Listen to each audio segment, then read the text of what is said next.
Tauron Strikes are the new ultimate mechanic that was introduced into Warframe with the Old Peace update, and whilst the Madurai one with Thara the bow seems very, very strong, for the past week or so I have been really struggling with how long it takes to charge up, until now. Now, I've gone ahead and sorted out a build for Thara and a few tips to keep in mind if I want to try and do more Tauron Strikes often, so that in my case I can call upon the great arrow spam from Lua itself. We have a few components in order to make this work. The first one is an arcane, Zid-An Asheir. Second one is a mod for Thara called Empazu-Shol. Then we have Lua focus lenses. And finally, we have keeping an eye on the map at all times. Zid-An Asheir, being an alternative to Zid-An Sek'il, seems to be the arcane to use for getting more Tauron Strikes. According to the wiki, the current base Tauron Strike charge rate is 0.02% per kill by anyone within affinity range. This means you actually need 5,000 kills at base, which for reference is upwards of 10 times the amount of enemies that you would need to kill in a normal exterminate mission. With Zid-An Sek'il, that seems to reduce to around about 4,600 kills, so it doesn't seem all that great in my opinion. Now apparently, according to the UI, Tauron Strike charges 37.5% faster ostensibly from having focus lenses on the build and the loadout. So apparently with Zid-An Sek'il, we need somewhere around 3,500 kills instead. I'd still call that way too many kills required. So instead, we just go for as much initial charge on Tauron Strikes as possible, because as it turns out, your initial charge doesn't just affect the start of a mission, it actually affects every Tauron Strike in the mission. By running both Zid-An Asheir and the Empazu-Shol mod, every time I use a Tauron Strike, I don't go back to just 0% charge, but instead I go back to 38% charge. So automatically, at base, all I really need is 3,100 kills to charge it up, which is still a lot of kills, by the way. And that's when we need to talk about the strategy of hyperfixating on Convergence Orbs. We gotta keep our eyes peeled for the yellow orbs as they randomly pop up. Now apparently, they have been famously bugged in that they sometimes just don't show up at all. I've only seen that happen once when I was playing as a client, but when I'm hosting, they seem to show up reliably enough. Each Convergence Orb will give plus 20% charge, and they'll also increase the charge rate by 5 times. At this point, trying to charge it up with kills as a secondary process will still, of course, do it because of Warframes, you know, weapons of mass destruction, and of course it would make the most sense to try and consolidate as much of your violence to the period after picking up a Convergence Orb to get the most charge out of them. But what really happens is, we first start off with 38% charge, then we find the first orb in the midst of battle, then we end up with something around the 65% charge, then we find the second orb in the midst of battle, which would mean that we end up with somewhere around the 94% charge, and then we desperately try to find the third orb, since the remaining 6% would still need upwards of 300 kills in order to actually charge it up. Now apparently, the new Tauron Strike Convergence Orbs, which are basically Convergence Orbs but blue, they are meant to spawn a lot faster than the regular yellow ones. That's with people reporting that they can actually see 2 within half a minute of each other. Apparently, this is how you can supercharge your Tauron Strike charge rate. However, honestly, I haven't actually noticed this, and I suspect it might have something to do with, I believe, the 4th hotfix for Old Peace, with quote-unquote timing logic fixed to be more consistent with yellow orbs. But at the same time, it does feel faster to get blue orbs compared to yellow orbs. I'm just not 100% sure about that. I haven't actually done any measurement in that regard. But either way, to this end, I have Lua lenses on all of my gear for my Platinum Arrow Mag Prime loadout, so that I can hit the focus cap faster for the day.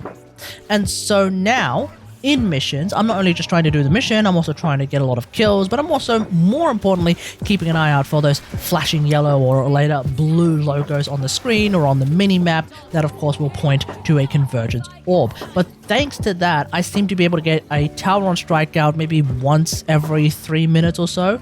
That does seem to be what I'm working with.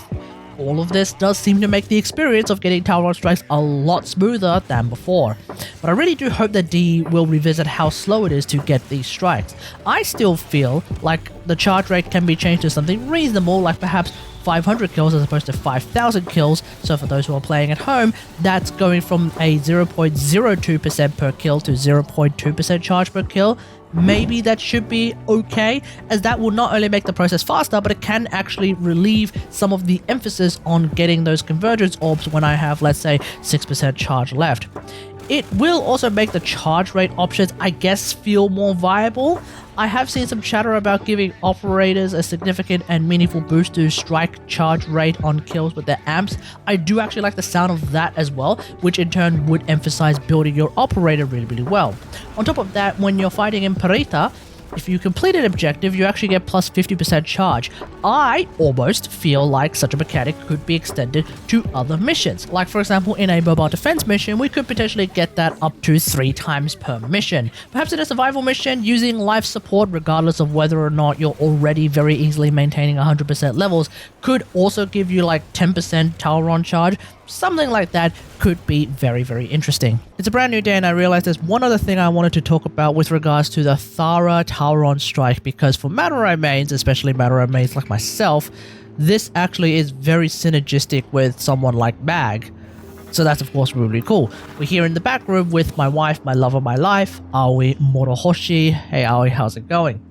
So, basically, let's come down here to the arsenal. We'll go to Focus School. We won't go to Upgrade because that's where your arcane and mods are for the Thara Tauron Strike. So Thara Tauron Strike is of course something that you need to actually unlock in your focus tree. But then there's a couple of extra things to talk about. There's Overwhelming Power, where you get additional ability strength for 30 seconds for every enemy hit by the Tauron Strike. So that's of course really cool. We do love some additional power strength, although for my version of Mag at least, I already have enough power strength just by using the rest of the Madurai talent tree. But then we also have Surging Storm and Downpour, and the reason why I wanted to talk about these ones is because Rain of Arrows. On dealing damage, fire an arrow at an enemy with a 0.35 second cooldown between arrows. The cool thing about this, right, is that this is any damage. Weapon damage, ability damage, stuff like that, right?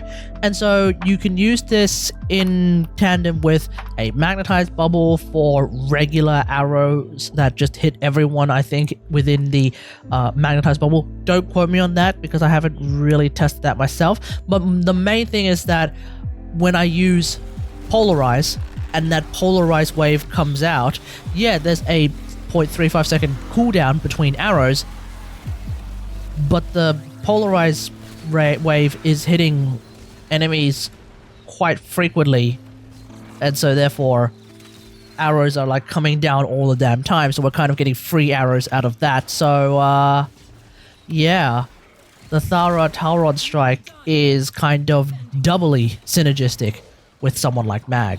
I don't know. These are just the thoughts of a semi-retired veteran. Let me know what you think about all of this in the comments below. Are you using your Tauron Strikes more often in regular missions in particular? Let me know in the comments. There may be just people who don't even bother with Tauron Strikes, and instead they build their Tauron Strike with the arcane that can at least give them more passive bonuses anyway. If that's the case, then, you know, fair enough. But I really like what Madurai Tauron Strike is, so that's why I really want to use it more often. Alright, anyway, hope you guys enjoyed. If you like this video, hit that like button, subscribe for more WarFrame content, maybe, hopefully. And until next time, I will see you guys later. Thanks for watching. Bye. Use caution. I am picking up traces of prosecutor shield auras in your vicinity. Your corpse will serve us well.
work taking down the VIP. Now get to extraction.